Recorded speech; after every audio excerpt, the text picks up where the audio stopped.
ஒரே ஒரு சந்திப்பு விஜயின் வாழ்க்கையையே மாற்றியது. அந்த பெண் யார் தெரியுமா? சங்கீதா.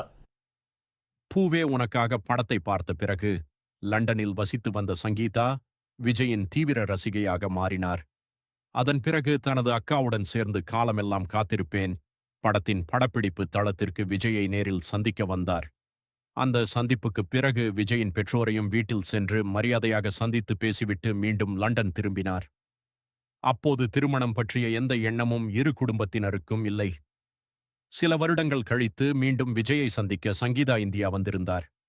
அப்போது விஜயின் தந்தை S.A. சந்திரசேகர் சங்கீதாவிடம் விஜயை திருமணம் செய்து கொள்கிறாயா என்று எதிர்பாராத கேள்வி கேட்டதாக கூறப்படுகிறது.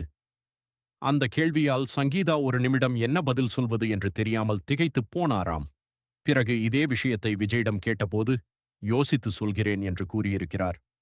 ஒரு வாரம் கழித்து மீண்டும் கேட்டபோது உங்கள் இஷ்டம் என்று சம்மதம் தெரிவித்ததாக கூறப்படுகிறது.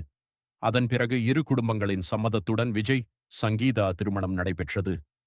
சங்கீதாவை பற்றி விஜயின் தாயார் பெருமையாக கூறிய ஒரு சுவாரஸ்யமான விஷயத்தை அடுத்த வீடியோவில் பார்க்கலாம். ஃபாலோ மற்றும் சப்ஸ்கிரைப் செய்யாதவர்கள் இப்போதே செய்துவிடுங்கள்.